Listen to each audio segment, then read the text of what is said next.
بسم اللہ الرحمن الرحیم وصلی اللہ علی النبی الکریم رب اشرح لی صدری ویسر لی امری واحلل عقدۃ من لسانی یفقہوا قولی۔ یہ درس قرآن ہے۔ آج کی ٹاک میں خاص طور پر یہ بتانے کی کوشش کروں گا کہ قرآن میں مومن کی تصویر کیا ہے۔ قرآن کے مطابق مومن کون ہے؟ دیکھیے، کرائیٹیرین جو ہے وہ قرآن ہے۔ ہم خود سے کوئی معیار بنا لیں اور اس پر جانچ کر یہ سمجھیں کہ ہم مومن بن گئے، تو یہ وشفل تھنکنگ ہوگی، کیونکہ خدا کے ہاں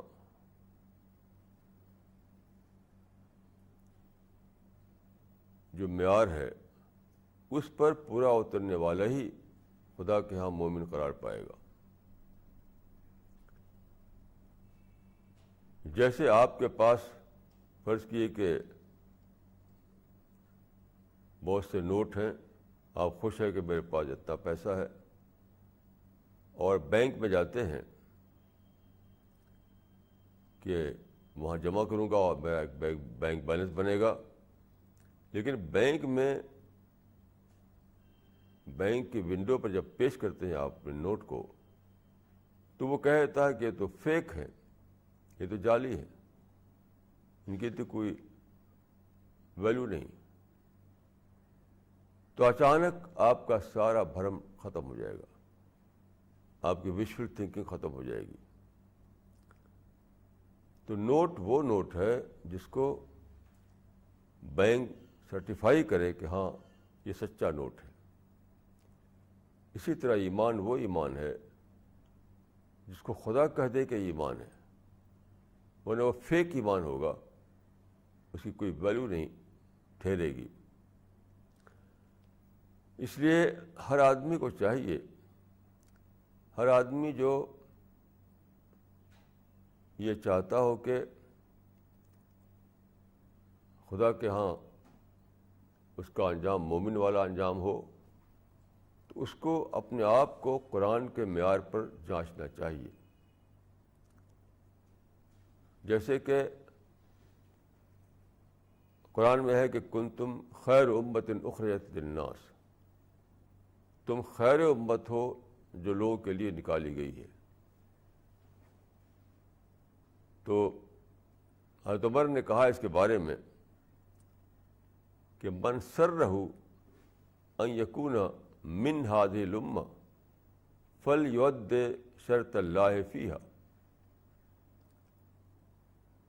یعنی جو آدمی چاہتا ہے کہ خدا اس کو خیر امت میں داخل کرے اور خیر امت والا انجام اس کے حصے میں آئے، تو اس کو اس کی شرط پورا کرنا چاہیے۔ من سرہ ان یکون من ہذہ الامہ فلیؤد شرط اللہ فیہا، جو آدمی چاہتا ہے کہ وہ خیر امت میں سے بنے، تو اس کو اس کی مقرر شرطوں کو پورا کرنا چاہیے، ورنہ وہ خیر امت میں شامل نہیں ہوگا۔ تو ہر آدمی جو اپنے کو مومن کی حیثیت سے چاہتا ہے جینا اور مومن کی حیثیت سے مرنا، تو اس کو چاہیے کہ وہ قرآن کو پڑھے، قرآن میں مومن کے معیار کو دریافت کرے، اور پھر اس کے مطابق اپنی زندگی کو ڈھالے۔ تو اسی کے بارے میں میں چند باتیں عرض کروں گا۔ پہلی آیت جو میں پیش کرنا چاہتا ہوں وہ یہ ہے کہ فَإِنْ آمَنُوا بِمِثْلِ مَا آمَنْتُمْ بِهِ فَقَدِ اهْتَدَوْا۔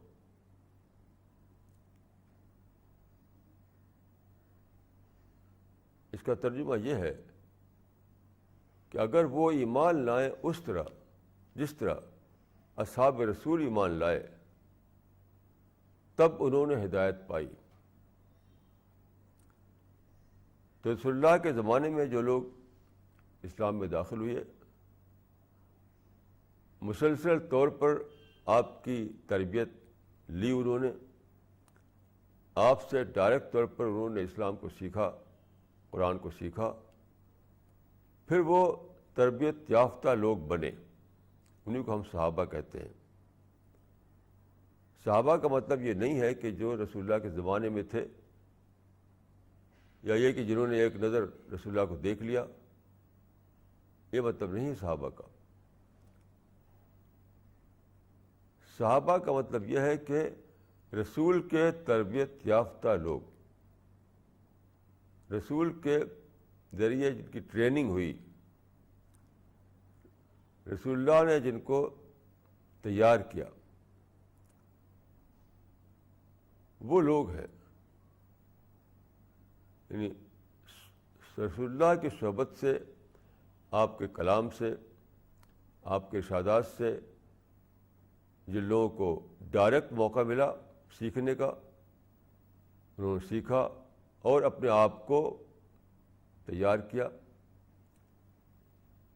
تیار کرتے کرتے وہ وقت آیا کہ خدا نے کہا کنتم خیر امہ، تم ہو خیر امہ، تم ہو بہتر امت۔ یہ تربیت پانے کے بعد رسول اللہ کی صحبت میں ایک تو وہ قرآن کو سنتے تھے، پڑھتے تھے، ایک تو وہ سلسلہ تھا برابر،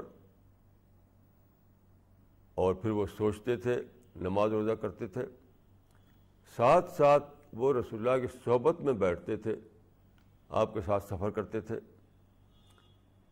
اس طرح سے آپ سے تربیت لیتے رہتے تھے۔ یہ پورا ایک کورس تھا۔ اس کورس سے گزر کر کے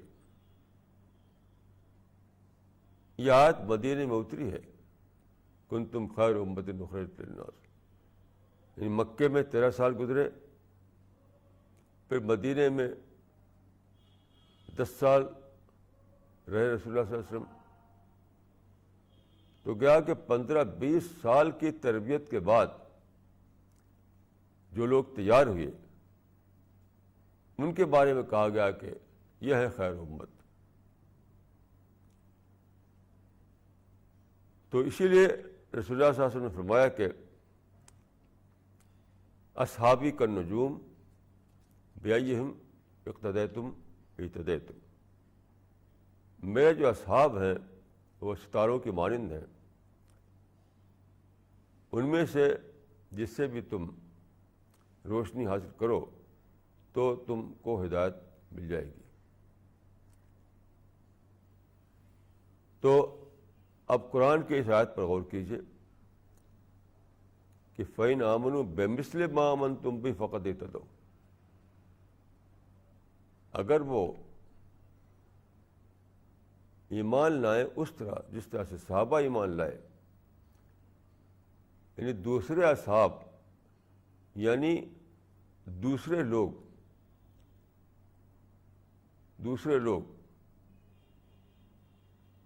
اور اب تک کے سب لوگ اس میں شامل ہیں کہ دوسرے تمام لوگ اگر اس طرح سے ایمان لائیں، اس طرح سے اپنے آپ کو تیار کریں جس طرح سے اصحاب رسول نے تیار کیا، تب وہ ہدایت یاب کہے جائیں گے۔ یہ ایک کرائیٹیرین ہوا۔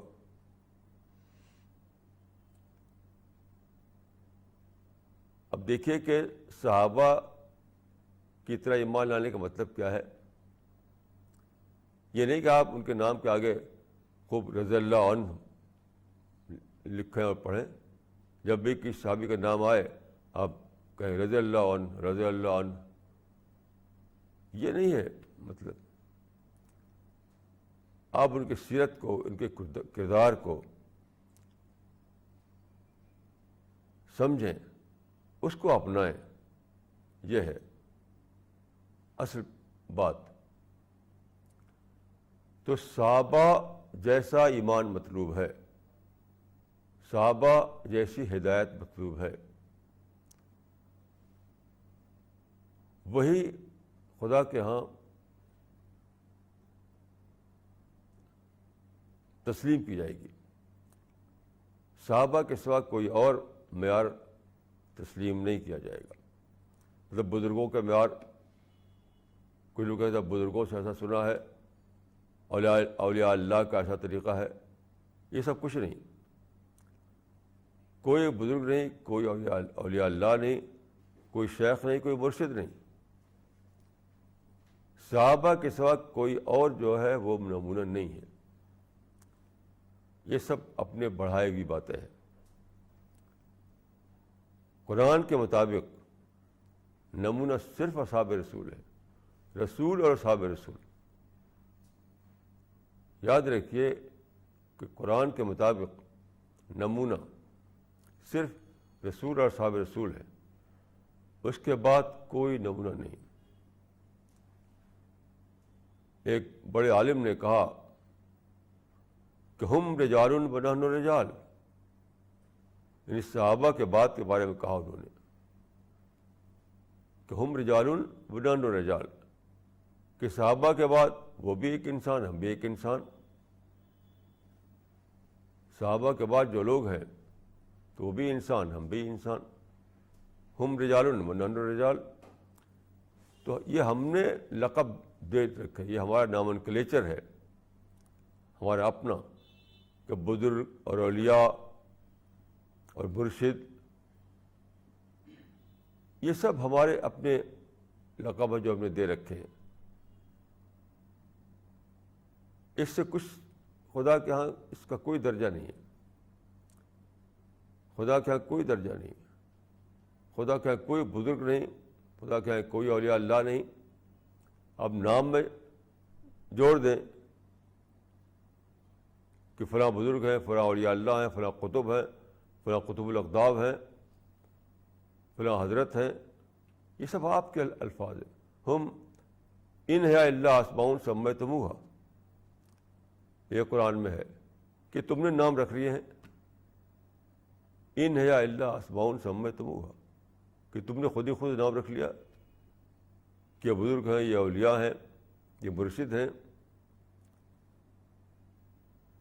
یہ کیا اور کیا، یہ سب تمہارے اپنے رکھے ہوئے نام ہیں. تو قرآن میں صرف صحابہ ہی کو نمونہ بتایا گیا ہے، کسی اور کو نہیں. اب دیکھیے کہ صحابہ کا نمونہ کیا ہے. آپ 7واں پارہ جو ہے، 7واں پارہ جو ہے اس کے شروع میں پڑھیے کہ وَإِذَا سَمِعُوا مَا أُنزِلَ إِلَى الرَّسُولِ تَرَىٰ أَعْيُنَهُمْ تَفِيضُ مِنَ الدَّمْعِ مِمَّا عَرَفُوا مِنَ الْحَقِّ. کہ جب وہ، یہ ایک گروہ تھا صحابہ کا، وہ آئے، وہ ایمان لائے اور صحابی بنے، وہ ان کا ذکر ہے قرآن میں، کہ جب انہوں نے سنا خدا کے کلام کو تو تم دیکھو گے کہ ان کی آنکھیں آنسوؤں سے بہہ پڑیں. یہ کلام سنا خدا کا اور دل پہ اتنا اثر ہوا کہ وہ رونے لگے. وَإِذَا سَمِعُوا مَا أُنزِلَ إِلَى الرَّسُولِ تَرَىٰ أَعْيُنَهُمْ تَفِيضُ مِنَ الدَّمْعِ مِمَّا عَرَفُوا مِنَ الْحَقِّ. معرفت حق ہو گئی ان کو، یعنی خدا کا کلام سن کر ان کو حق کی معرفت ہو گئی، سچائی کا ریئلائزیشن ہو گیا، سچائی کی ڈسکوری ہو گئی.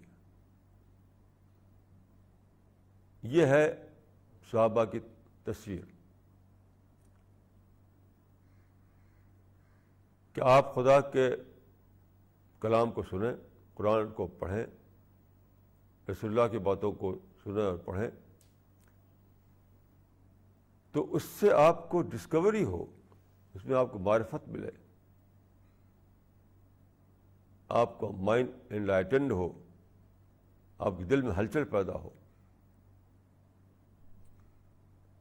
اور اتنی زیادہ آپ کو گہری معرفت ہو، اتنی گہری ریئلائزیشن ہو کہ آنکھوں سے آنسو ابل پڑے۔ یہ ایک فطرت کا نظام ہے۔ آپ جانتے ہیں کہ فطرت کا نظام یہ ہے کہ جب آدمی کسی چیز سے بہت زیادہ متاثر ہو، بہت زیادہ متاثر ہو، تو اس کی آنکھوں سے آنسو نکل پڑتے ہیں۔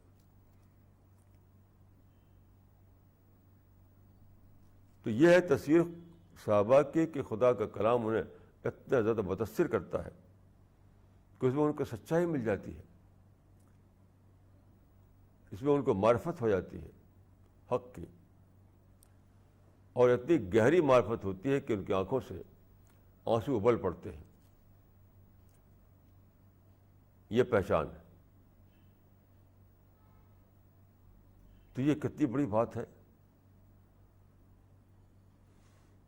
اسی طریقے سے قرآن میں ہے کہ انما المؤمنون الذین اذا ذکر اللہ وجلت قلوبہم واذا تلیت علیہم آیاتہ زادتہم ایمانا وعلی ربہم یتوکلون، کہ مومن تو وہ ہیں، یہاں بھی انہی صحابہ کی تصویر ہے یہ، کہ مومن تو وہ ہیں کہ جب ان کے سامنے اللہ کا ذکر کیا جائے تو ان کے دل دہل اٹھے، وجلت قلوبہم۔ مومن تو وہ ہیں کہ جب ان کے سامنے اللہ کا ذکر کیا جائے تو ان کے دل دہل اٹھے۔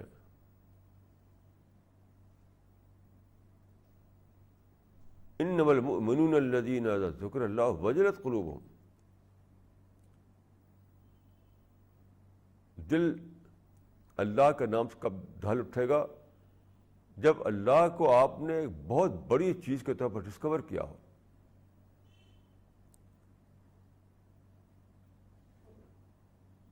اگر اللہ کا کوئی بڑی ڈسکوری نہ ہو تو دل کیسے دہلیں گے؟ آپ سوچئے کسی کے سامنے آپ 10-20 آدمی کہیں بیٹھے ہوئے ہیں، آپ کہیں کہ یہاں ایک چونٹی رینگ رہی ہے، تو کسی کا دل نہیں دہلے گا؟ 10-20 آدمی کہیں بیٹھے ہوئے ہیں اور آپ کہیں کہ یہاں چونٹی رینگ رہی ہے، تو کسی کا دل نہیں دہلے گا؟ لیکن اگر آپ کہیں کہ یہ دیکھو، یہ تو شیر آ گیا، یہاں شیر گھسا ہے یہاں پر، تو سارے لوگ دہل اٹھیں گے۔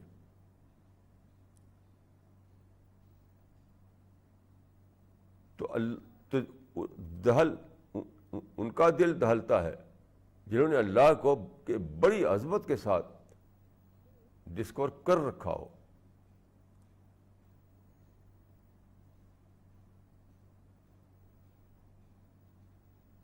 یاد رکھیے، دل کا دہلنا سادہ طور پر نہیں ہوتا۔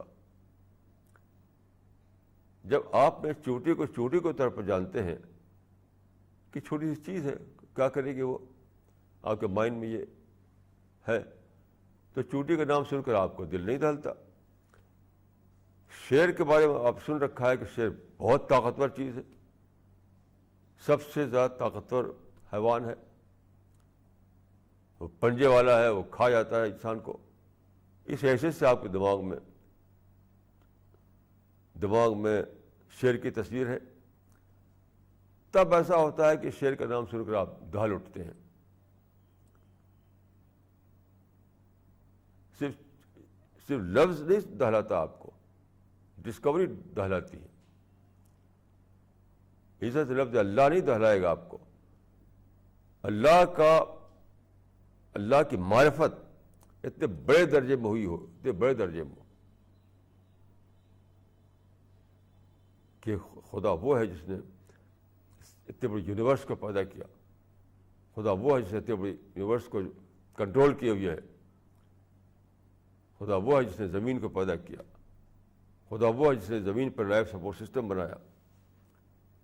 یہ خدا کو جب آپ اس کی ساری عظمتوں کے ساتھ دریافت کیے ہوں پہلے سے، تب ایسا ہوگا کہ آپ کے سامنے خدا کا کلام پڑھا جائے گا تو آپ کے اندر ایک زبردست راشا طاری ہوگا، آپ کا دل دہل اٹھے گا، آپ کے اندر ایک طوفان برپا ہو جائے گا. یہ ہے اس کا راز. تو اس سے کیا معلوم ہوا؟ اس سے معلوم ہوا کہ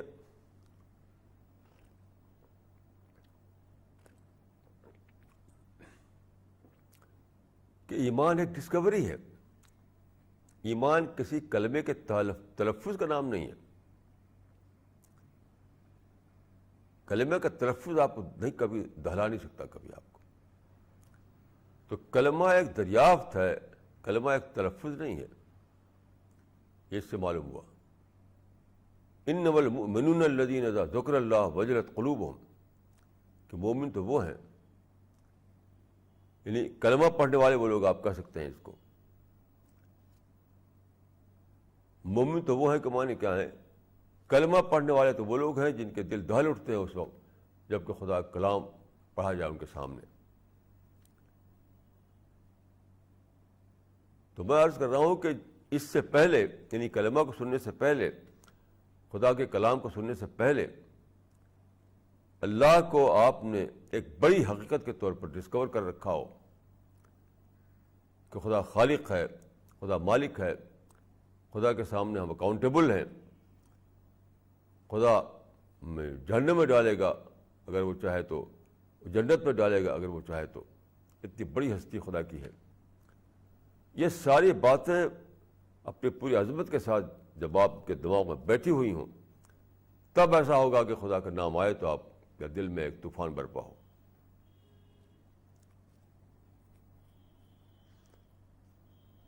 ایسے ہی دیکھیے، اکثر لوگ، مطلب میجارٹی لوگوں کی ہے ایسی، وہ سمجھتے ہیں کہ ہم تو خیر امت ہیں. قرآن میں آیا ہے کہ کنتم خیر امت اخرجت للناس. اہل ایمان کے بارے میں ہے یہ آیت، کنتم خیر امت اخرجت للناس، کہ تم خیر امت ہو، تم بہتر گروہ ہو جو دوسروں کے لیے نکالا گیا ہے. تو جس کو بھی دیکھیے وہ اپنے کو خیر امت سمجھے ہوئے ہے. لیکن غور کرنے کی بات ہے کہ اس کا مطلب کیا ہے. جیسا کہ میں نے عرض کیا، حضرت عمر نے فرمایا تھا کہ من سرہ ان یکون من هذه الامہ فلیؤد شرط اللہ فیہا.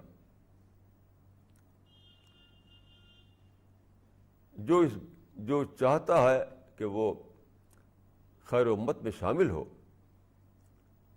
تو اس کو شرط پورا کرنا ہوگا، بلا شرط کے نہیں داخلہ مل جائے گا. اب میں ایک بات اور عرض کرنا چاہوں گا اس سلسلے میں کہ علماء کا یہ قول ہے کہ القرآن یفسر بعضہ بعضا، القرآن یفسر بعضہ بعضا. قرآن کا ایک حصہ اس کے دوسرے حصے کی شرح کرتا ہے.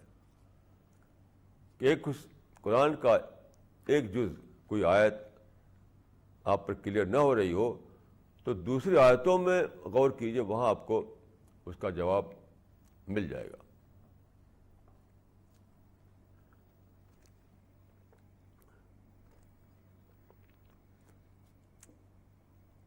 اب آپ اس اصول کو سامنے رکھیے اور قرآن ہی میں جاننے کی کوشش کیجئے کہ خیر امت کا مطلب کیا ہے.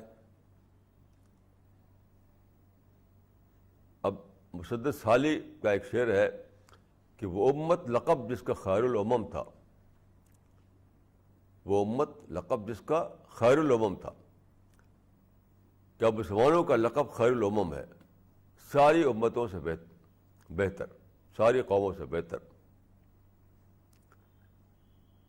کیا قرآن کی دوسری آیتیں اس کی تصدیق کرتی ہیں کہ مسلمانوں کا لقب ہے یہ؟ ہرگز یہ لقب نہیں ہے. یہ بہت بڑی فیلسی ہے کہ ہم اس کو لقب سمجھیں. لقب تو وہ ہے جس کو کہتے ہیں ٹائٹل. جسے برطانیہ میں کسی کو لقب دیا جاتا ہے سر کا تو وہ سر ہو جاتا ہے. نائٹ ہوڈ کا خطاب جو کہتے ہیں، نائٹ ہوڈ کا لقب، تو سر کا خطاب دے دے گا تو وہ سر بن گیا. تو اسی طریقے سے مسلمانوں کو خدا نے گویا کہ ایک خطاب دے دیا ہے کہ یہ خیر الامم ہے. بالکل غلط ہے اس وقت جب کہ ہم قرآن کے دوسرے حصے کو سامنے رکھ کر کے اس کا مطلب سمجھنے کی کوشش کریں.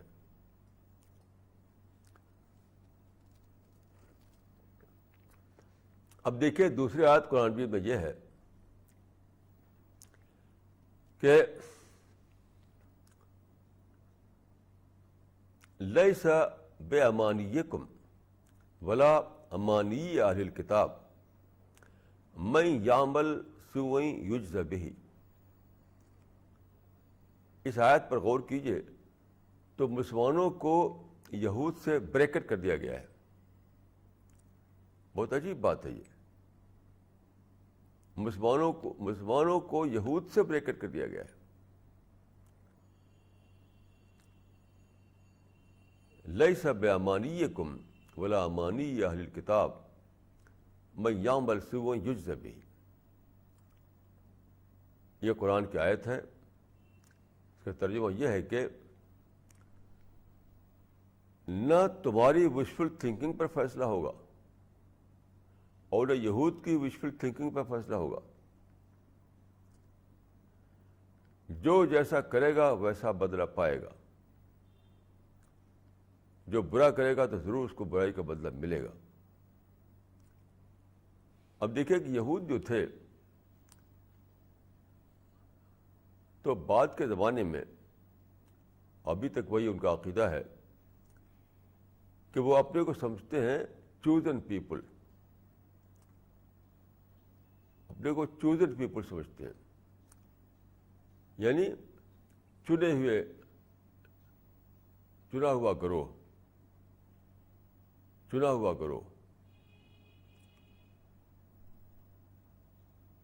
دوسروں کے مقابلے میں افضل گروہ.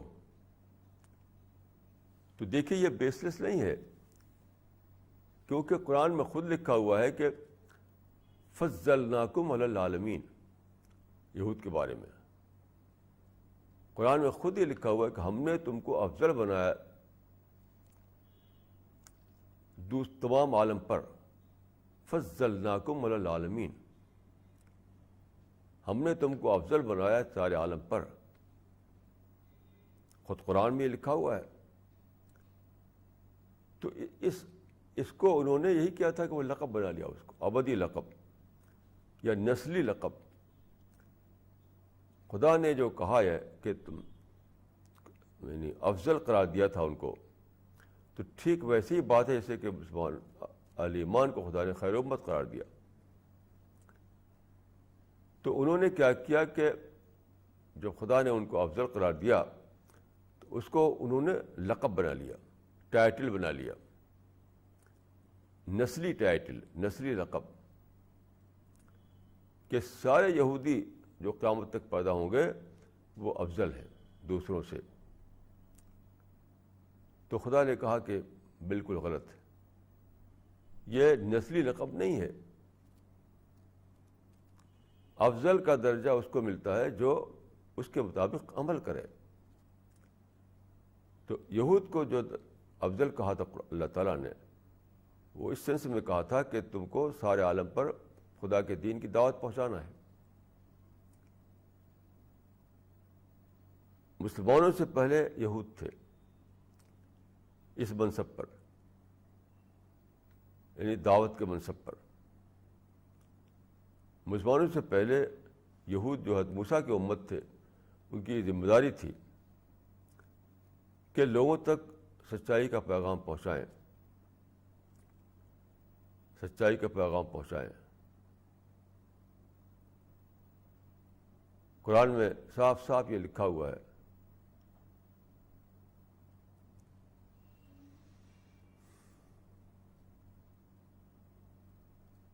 قرآن میں لکھا ہوا ہے صاف صاف کہ تم کو یہ پیغام لوگوں تک پہنچانا ہوگا اور تم اس کو چھپا نہیں سکتے.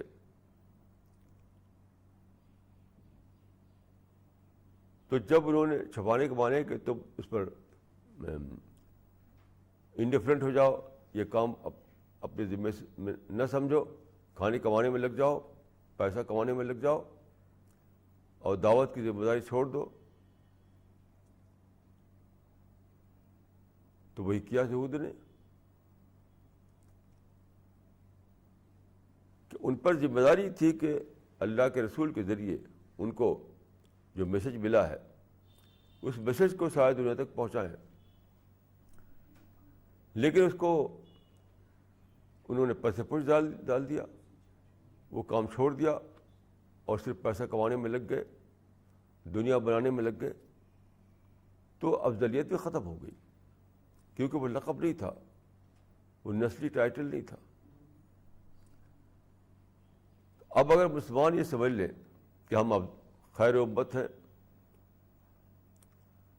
ہم دوسروں سے بہتر ہیں, ہماری جنت تو پکی ہے, تو فرمایا کہ لیس بامانیکم ولا امانی اہل کتاب من یعمل سوءا یجز بہ. یہود کی وشفل تھنکنگ سے بھی کچھ ہونے والا نہیں ہے.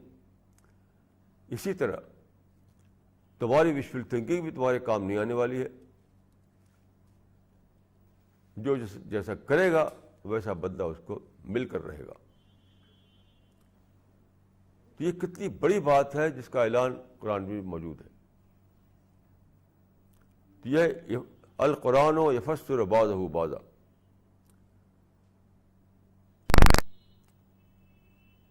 لیس بامانیکم ولا امانی اہل کتاب. تو معلوم ہوگا کہ خیر امت کوئی لقب نہیں ہے, یہ ایک ذمہ داری ہے. خیر امت کوئی نسلی لقب نہیں ہے, کوئی نسلی ٹائٹل نہیں ہے, یہ ایک بھاری ذمہ داری ہے, وہ دعوت کی ذمہ داری. یہاں میں ایک بات عرض کروں گا کہ پیغمبروں کا جو قرآن میں ذکر ہے تو آپ پائیں گے کہ ہر پیغمبر جو ہے مصیبتوں میں اس کی زندگی تھی.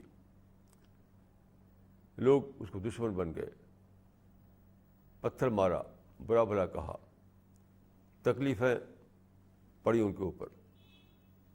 تو سوچیے کہ ایسا کیوں ہوا. اگر سادہ طور پر وہ اپنا نماز روزہ کرتے اور کلمہ پڑھ لیتے تو مصیبتیں کیوں پیش آتی. آج کل آپ دیکھیے بہت سارے لوگ جو نماز روزہ کرتے ہیں بہت پرعافیت زندگی ان کو ملی ہوئی ہے, کوئی زندگی میں خرخشہ نہیں, کوئی پریشانی نہیں.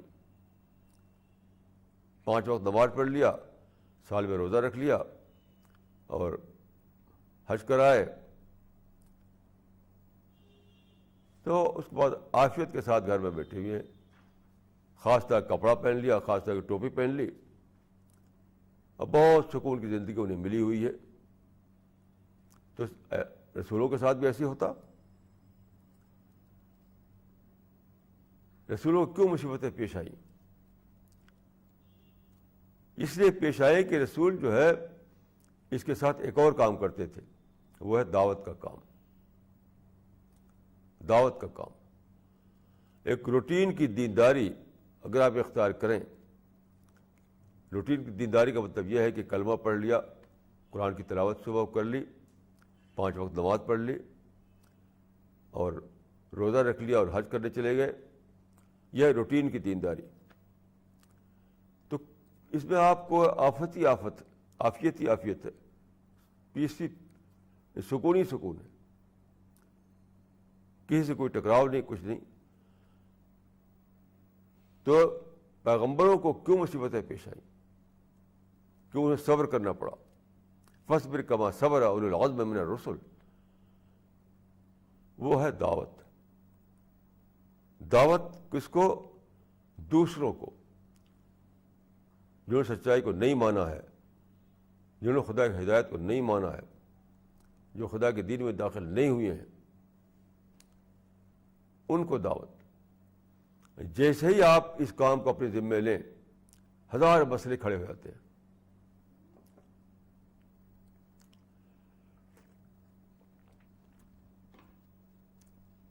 ہزار مسئلے۔ سب سے پہلا مسئلہ یہ ہے، آپ کو یہ جاننا پڑتا ہے کہ اس آدمی کی سوچ کیا ہے، کہاں وہ اٹکا ہوا ہے، کیوں وہ سچائی کا انکار کر رہا ہے۔ تو آپ کو اپنے آپ کو تیار کرنا پڑتا ہے تاکہ اس طرح سے یعنی طاقتور انداز میں اپنی بات پیش کر سکیں کہ جو اس کو کنونس کرنے والی ہو، جو اس کا مائنڈ ایڈریس ہوتا ہو، جس سے وہ سوچنے پر مجبور ہو سکے۔ تو آپ کو پورا پڑھنا پڑتا ہے، سمجھنا پڑتا ہے، سوچنا پڑتا ہے، پلاننگ کرنی پڑتی ہے۔ اب اس کے بعد جب اس سے ملتے ہیں، آپ اپنی بات پیش کرتے ہیں، ظاہر ہے کہ وہ ریئیکٹ کرے گا، وہ آپ سے بحث کرے گا۔ اب وہاں پر آپ کو صبر کرنا پڑتا ہے۔ پھر آپ جب کھول کر بتاتے ہیں اس کو کہ یہ جنت کا راستہ، یہ جہنم کا راستہ ہے، ہو سکتا ہے کہ آپ کا مخالف بن جائے، آپ کو دشمن بن جائے، رکاوٹیں ڈالے آپ کے راستے میں، تو پھر وہاں آپ کو صبر کرنا پڑتا ہے۔ تو یاد رکھیے، آج کل جو طریقہ ہے کہ خاص طرح کپڑا پہن لیا، خاص طرح کا پاجامہ، خاص طرح کی ٹوپی، خاص طرح کا کرتا اور داڑھی، اور 5 وقت کی نماز اور روزہ، نماز، حج، زکوٰۃ، اور اس بعد ایک دم معاشیت کی زندگی لوگوں کو ملی ہوئی ہے، کوئی پریشانی نہیں۔ یہ کیوں ہے؟ اس لیے کہ انہوں نے دعوت کو خارج کر رکھا ہے۔ اس سے بھی زیادہ بڑا جرم یہ ہے کہ آپ کوئی اور کام کریں، اس کو دعوت قرار دے دیں۔ یہ مطلب ہے لوگوں کو نماز روزہ سکھائیں اور کہیں کہ یہ دعوت ہے، یہ تو خدا کے نزدیک جرم بن جائے گا۔ یعنی لوگوں کو نماز روزہ سکھائیں تو اس میں بھی کوئی پریشانی نہیں ہے، مسئلے مسائل بتائیں تو کوئی پریشانی نہیں ہے، لوگوں کی قرأت صحیح کریں تو اس میں کوئی پریشانی نہیں ہے۔ تو آپ اس کو کہتے ہیں ہم تو دعوت کر رہے ہیں، یہ ہرگز دعوت نہیں ہے۔ یاد رکھیے، ایک ہے اصلاح، ایک ہے دعوت۔ امت کی اصلاح کرنا یہ ایک کام ہے، دعوت دوسرا کام ہے۔ تو امت کے اندر بگاڑ ہے تو آپ اس کو اصلاح کریں تو بھی ایک کام ہے، لیکن وہ اصلاح کا کام ہے۔ اگر امت کے اندر لوگوں کو نماز بھول گئے ہیں، قرآن صحیح نہیں پڑھ رہے ہیں، کلمہ کا تلفظ صحیح نہیں ہے، اب اس کو ٹھیک کرائیں تو اچھا کام ہے وہ، لیکن وہ اصلاح کا کام ہے، دعوت کا کام نہیں ہے۔ دعوت کا کام ہے غیر مسلموں میں دین پہنچانا، اور یہ بہت ہی مشکل کام ہے۔ میں آپ کو ایک مثال دیتا ہوں۔ ایک مشہور عالم کی کتاب ہے ردۃ ولا ابا بکر لہا، کہ ارتداد ہے لیکن کوئی ابو بکر نہیں۔ عربی میں ایک کتاب ہے مشہور عالم کی، ردۃ ولا ابا بکر لہا، یعنی ہمارے زمانے میں ایک نیا ارتداد پیدا ہوا ہے، بلاسفیمی، لیکن اس کو مقابلہ کرنے کے لیے کوئی ابو بکر نہیں ہمارے پاس۔ تو اس میں نے اس کتاب کو پڑھا، ایک شکل یہ تھی کہ میں بھی سمجھ لیتا کہ سب مرتد ہو گئے ہیں، سب دین سے پھر گئے ہیں، تو بات ختم۔ میں نے اس کی تحقیق کی، اس کا سروے کیا، بہت سے لوگوں سے ملا، یعنی ان لوگوں سے جن کو کہ اس کتاب کے مطابق مرتد کا درجہ دے دیا گیا تھا کہ وہ اسلام سے باہر چلے گئے۔ تو معلوم ہوا کہ یہ کتاب بھی غلط ہے۔ یعنی کافی مطالعہ کرنے کے بعد اس کے مجھے انگریزی پڑھنا پڑا، انگریزی میں پڑھنا پڑا مجھے، کیونکہ وہ لوگ وہ تھے جو انگریزی داں تھے۔ کافی رات دن کی محنت کے بعد مطالعہ اور ملاقاتیں، exchange, interaction, discussion, dialogue, India میں، انڈیا کے باہر بھی. تب مجھے ایک چیز کا پتہ چلا کہ یہ ارتداد کا کیس نہیں ہے، یہ ہے ڈسسیٹسفیکشن کا کیس، یعنی عدم اطمینان کا کیس. وہ لوگ ہماری جو نئی نسلیں ہیں جن کی تعلیم یونیورسٹی میں ہوئی، جو یورپ امریکہ گئے، ماڈرن لٹریچر کو جنہوں نے پڑھا، ماڈرن تھنکرز کو جنہوں نے پڑھا، تو ان کے دماغ میں نئے شکوک آئے، نئے اشکالات آئے، نئے شبہات آئے اسلام کے بارے میں. تو انہوں نے علماء سے ان سوالات کو پوچھنا چاہا، تو علماء نے ان کو مطمئن نہیں کر سکے. علماء تو جب علماء نے دیکھا کہ ہمارے جواب سے مطمئن نہیں ہو رہے ہیں تو سمجھ لیا کہ مرتد ہو گئے ہیں یہ. علماء نے جو جواب دیا تھا اس پر وہ مطمئن نہیں ہوئے تو سمجھ لیا کہ یہ تو مرتد ہو گئے. حالانکہ یہ چاہیے تھا کہ علماء قرآن کی اس آیت پر غور کرتے. وما من رسول نہیں، وما ارسلنا من رسول الا بلسان قومی، وما ارسلنا من رسول الا بلسان قومی. ایسی ایک اور آیت ہے کہ وَقُلْ لَهُمْ فِي أَنفُسِهِمْ قَوْلًا بَلِيغًا، وَقُلْ لَهُمْ فِي أَنفُسِهِمْ قَوْلًا بَلِيغًا. اس طرح کی آیتیں قرآن مجید میں غور کیا جائے تو معلوم ہوگا کہ بات وہ ہے، یہ دعوتی کلام وہ ہے جو مدعو کو کنونس کرنے والا ہو، یعنی مدعو کے مائنڈ کو ایڈریس کرنے والا ہو. تو مدعو کی زبان جو ہے اس زبان میں بولنا، مدعو کا جو عقلی معیار ہے اس معیار پر کلام کرنا، مدعو کے ذہن میں جو لاجیکل پہلو ہے، جو ریشنل پہلو ہے، اس کو سمجھ کر کے اس کو انالیسس کرنا، یہ تھا پیغمبروں کا کام خود قرآن کے مطابق. وَقُلْ لَهُمْ فِي أَنفُسِهِمْ قَوْلًا بَلِيغًا، ایسی بات کہو جو دل کو اترنے والی ہو. یہ گویا معیار بتا دیا. دعوتی کلام کا معیار یہ ہے کہ وہ کلام بلیغ ہو. بلیغ مانے دل میں اترتا ہوا.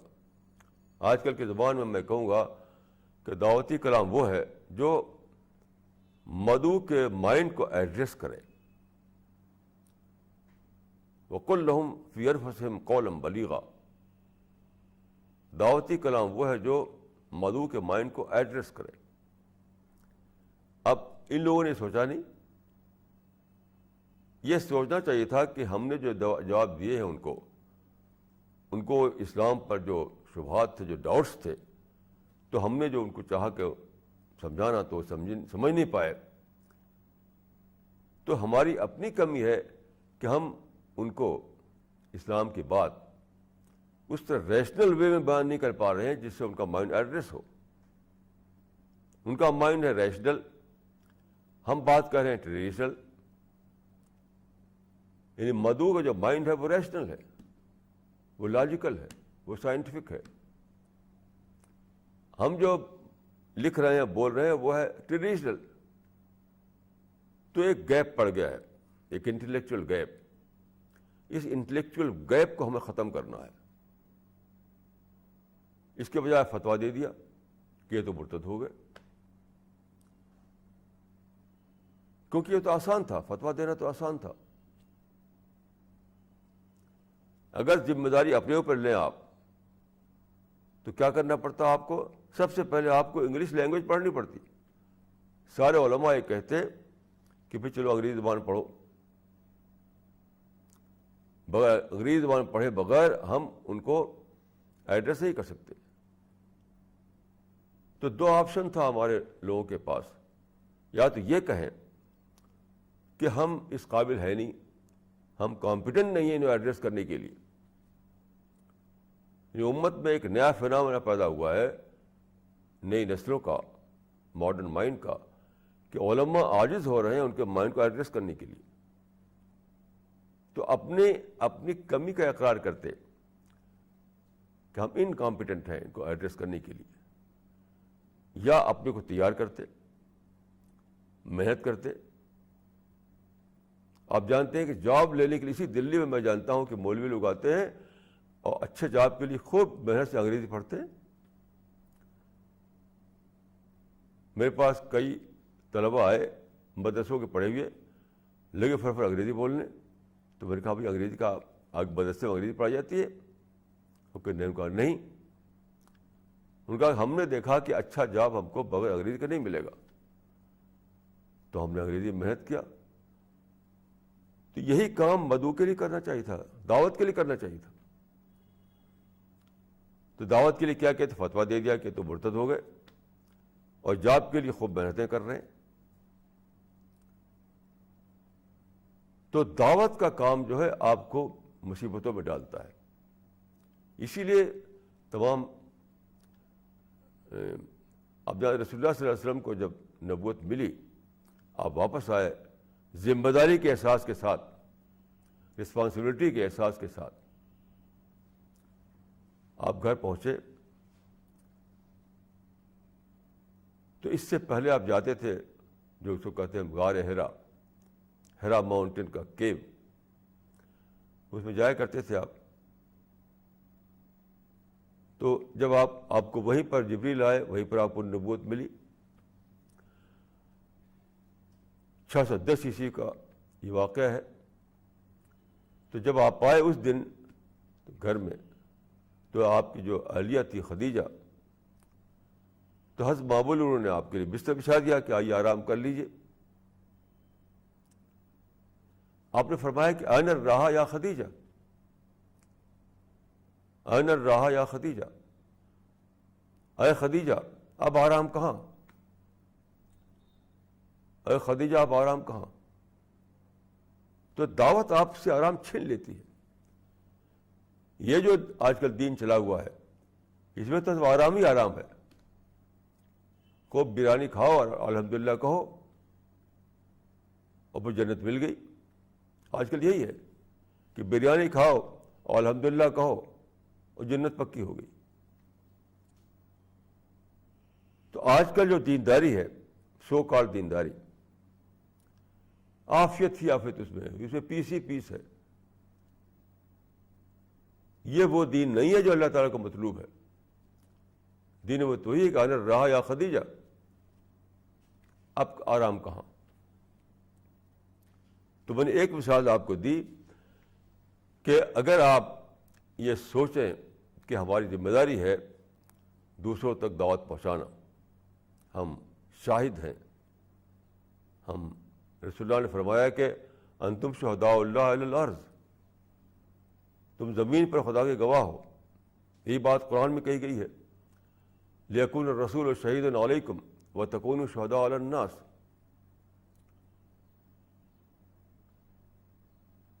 تو ہر مسلم، ہر ایک مسلمان داعی ہے، شاہد ہے.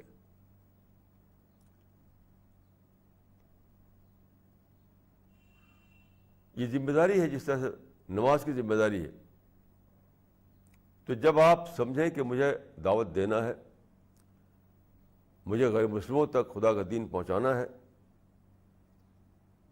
تو فوراً ہی یہ آ جاتا ہے کہ اب راحت کہاں ہے. اب تو محنت کرنا ہے، صبر کرنا ہے، محنت کرنا ہے، مصیبتیں اٹھانا ہے. لوگ دشمنیاں کریں تو دشمنیوں کو بھی برداشت کرنا ہے. تو اس کی ایک مثال میں نے دی کہ جب آپ دعوت کے میدان میں نکلے اور دیکھا آپ نے کہ لوگوں کے سوالات کا جواب میرے پاس نہیں ہے، تو اگر اب یہ کہہ دیں کہ یہ تو مرتد ہو گئے اور کہہ کر آپ آرام سے سو جائیے اپنے کمرے میں، اس میں کوئی پریشانی نہیں ہے. فتویٰ دینے میں کوئی پریشانی نہیں ہے.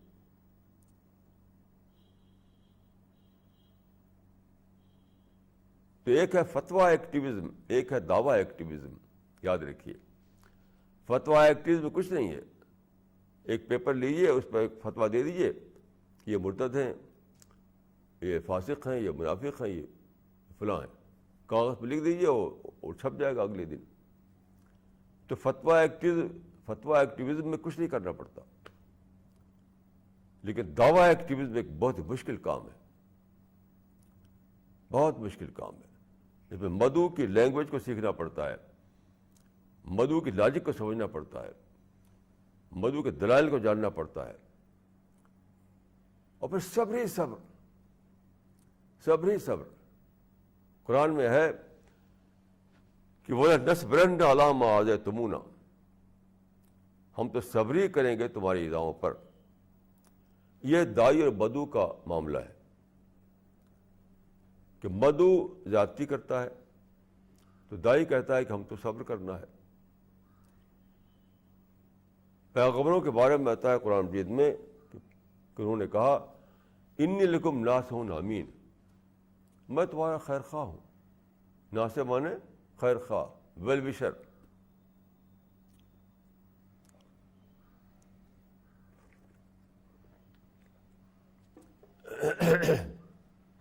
ناصح کے معنی خیر خواہ، ویل وشر. ویل وشر کون؟ یک طرفہ ویل وشر، یعنی یونیلیٹرل ویل وشر، کہ تم چاہے مجھے ستاؤ، برا بھلا کہو، مگر مجھے تو تمہارا ویل وشر ہی بنے رہنا ہے، تمہارا خیر خواہ بنے رہنا ہے. کتنا بڑا کام ہے یہ دعوت کا. اس طرح کے معیار پر پورا اترنا پڑے گا تب جا کے ہم مومن بنتے ہیں.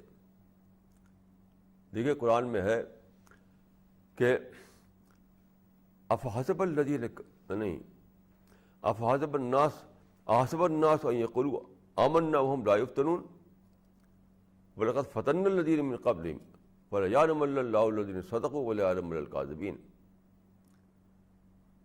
کیا لوگوں نے سمجھ رکھا ہے یہ رسول اللہ کے زمانے میں جو مومن تھے ان کے بارے میں کہا گیا احسب الناس ان یقولوا آمنا وهم لا یفتنون، کیا انہوں نے سمجھ لیا ہے کہ وہ کہہ دیں کہ ہم ایمان لائے، یعنی کلمہ پڑھ لیں. کیا مطلب کلمہ پڑھ لیں، کلمہ پڑھ لیں، 5 وقت کی نماز پڑھنے لگیں اور حج کر لیں، کیا سمجھتے ہیں کہ اسی پر انہیں جنت مل جائے گی؟ نہیں، فتنہ میں ڈالا جائے گا ان کو، آزمائش میں ڈالا جائے گا ان کو. یہاں پر ایک بات سمجھ لیجئے کہ یہ جو بات ہے کہ آزمائش میں ڈالا جائے گا تو اس کا مطلب کیا ہے؟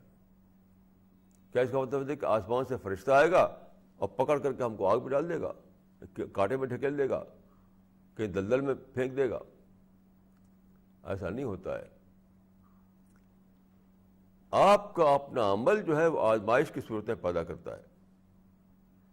فرشتہ آ کر نہیں آپ کو ڈھکیل دیتا کسی کانٹے دار جھاڑی میں، آپ کو خود کانٹے دار جھاڑی میں گھسنا پڑتا ہے، وہاں آزمائشیں پیش آتی ہیں. اور وہ سب سے بڑا جو ہے وہ دعوت. اسلام میں دیکھیں جتنے اعمال ہیں وہ سب ذاتی قسم کے ہیں. یہ کلمہ خود پڑھنا ہے، نماز خود پڑھنا ہے، زکوٰۃ خود دینا ہے، روزہ خود رکھنا ہے، حج خود کرنا ہے. دعوتی ایک ایسا کام ہے اس میں دوسروں سے تعلق ہو جاتا ہے، دوسروں سے. وہیں پر آپ کی عافیت ٹوٹ جاتی ہے، وہیں آپ کی راحت ٹوٹ جاتی ہے. تو وہ جو میں نے کہا کہ پرعافیت زندگی، وہ وہی لوگ ہیں. دعوت کو چھوڑ رکھا ہے تو آفت ہی آفت ہے. پھر پرابلم کیا ہے؟ کوئی پرابلم نہیں، آفت ہی آفت ہے. وہ دعوت کو لینے کے بعد ہی سارے مسئلے کھڑے ہوتے ہیں. اب آپ اگر یہ کریں کہ جو آپ کی زندگی ہے اسی کو دعوت کہنے لگیں کہ تو جرم ہو گیا، جرم کہ نماز روزے کی زندگی گزار رہے ہوں آپ، دوسروں کا جا کر کو نماز کے مسائل سکھا رہے ہوں آپ، اور کہیں کہ ہم دعوت کر رہے ہیں. مسجدوں میں جا کے مسائل بتانا، لوگوں کو جا کر کہنا کہ بھائی نماز پڑھو، یہ دعوت نہیں ہے، یہ اصلاح امت ہے. دعوت ہے غیر مسلموں میں خدا کا پیغام پہنچانا. میں ایک بار امریکہ گیا تو وہاں ایک صاحب نے کہا کہ ہم بھی دعوت کا کام کرتے ہیں. میں نے ان کے سامنے کچھ دعوت کی باتیں کی تو کہا ہم بھی دعوت کا کام کرتے ہیں. تو میں نے کہا وہ کیسے؟ کہا ہم دکھائیں گے آپ کو. تو انہوں نے اپنی گاڑی پر ہم کو بھیجا ایک جگہ. وہاں ایک آفس کھلا ہوا تھا. وہاں ایک مسلمان مرد ایک مسلمان عورت وہاں کام کرتے تھے, 2 آدمی. تو ہم گئے وہاں پر. تو بہت سی کتابیں وہاں تھیں. ان کتابوں میں وہ پڑھ کر کے کچھ کر رہے تھے. تو میں نے پوچھا کہ بھئی یہ کیا کام ہے؟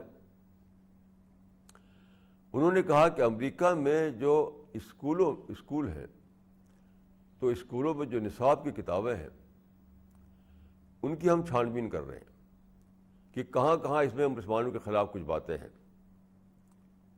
مثلا مسلمانوں کا کام ملیٹنٹ بتا دیا گیا ہے کہ مسلمان ملیٹنٹ ہوتے ہیں فرض کیجیے, اس کو ہم چھانٹ کر نکالتے ہیں.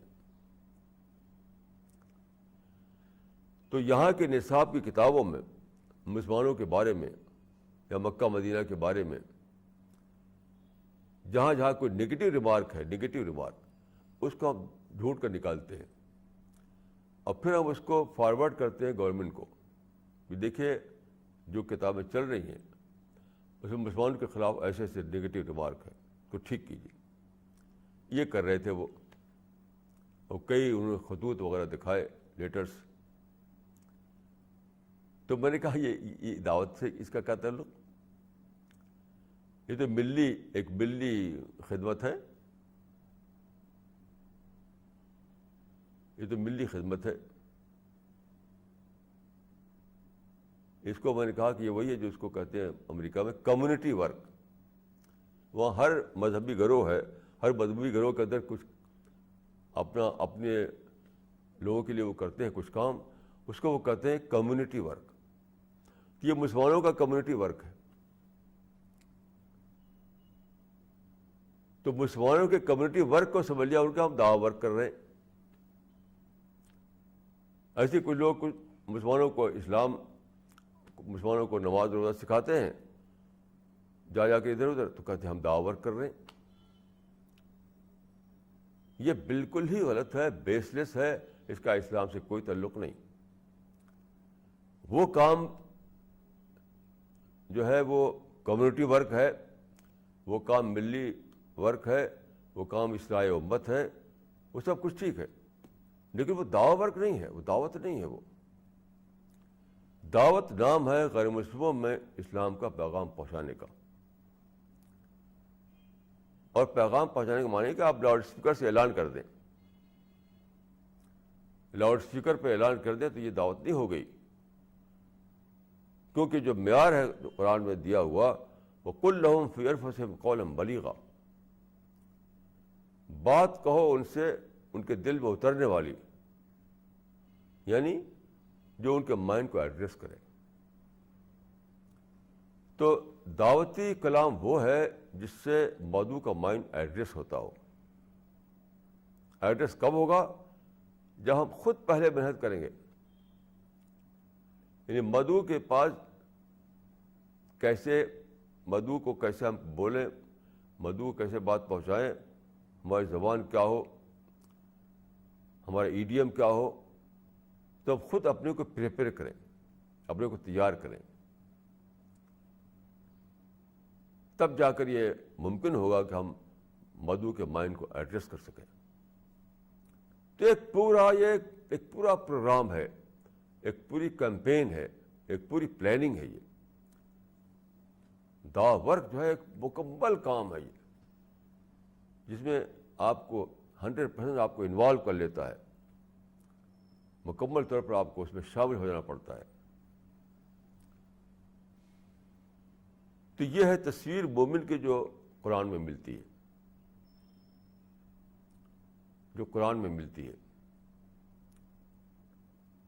تو قرآن کے مطابق ایمان نام ہے معرفت کا, سچائی کی دریافت کا. اسی طرح سے قرآن میں نماز کے بارے میں دیکھیے, ان الصلاۃ تنہا عن الفحشاء والمنکر, نماز روکتی ہے آدمی کو فحشاء اور منکر سے. یہ ہے نماز کی پہچان کہ نماز جو ہے ایسی اسپرٹ پیدا کرے آپ کے اندر, ایسی اسپرٹ کہ آپ جو ہے فحشاء اور منکر سے رکنے والے بن جائیں. اگر ایسی اسپرٹ نہیں پیدا کر رہی ہے تو نماز جو ہے وہ اٹھنا بیٹھنا ہے, وہ نماز نہیں ہے. جیسے حضرت عمر کے سامنے ایک آدمی نے کسی کی تعریف کی, فلاں آدمی بڑا اچھا ہے, بڑا اچھا ہے. تو پوچھا آپ نے کہ تمہاری اسے کوئی ڈیلنگ ہوئی؟ اس نے کہا کہ نہیں. تو ڈیلنگ ہوئی تو پتہ چلتا ہے کہ آدمی کیسا ہے. دونوں آپ حضرت عمر نے کہا کہ تم نے اس کو مسجد میں اٹھتے بیٹھتے دیکھ لیا ہوگا. تو نماز وہ ہے جس سے آدمی کے اندر بہت گہری اسپرٹ پیدا ہو جائے, خدا کا اتنا زبردست, یعنی گاڈ کانشسنس اتنا زبردست آ جائے اس کے اندر کہ وہ بری باتوں سے رکنے لگے, اس کے زبان سے غیبت نہ نکلے, اس کے زبان سے نگیٹو باتیں نہ نکلیں, وہ کسی گالی نہ دے, کسی کو ڈیفیم نہ کرے, کسی کو بلا وجہ متون نہ کرے, وغیرہ وغیرہ. تو ہر چیز کا کرائیٹیرین جو ہے وہ قرآن ہے, ایمان کا بھی, نماز کا بھی, زکوٰۃ کا, حج کا, دعوت کا, جنت کا, ہر چیز کا. قرآن میں بتایا گیا ہے کہ ذالک جزاء من تزکیٰ, یعنی جنت ان کے لیے ہے جو تزکیہ کریں. تزکیہ کیا مطلب ہے؟ پیوریفیکیشن. اس سے کیا چیز نکلی؟ کوئی روٹین کا کام آپ کو جنت میں نہیں لے آئے گا. پیوریفائڈ سول ہی جنت میں جائے گی. So you have to purify your soul. اقول قولی ھذا واستغفر اللہ لی ولکم اجمعین.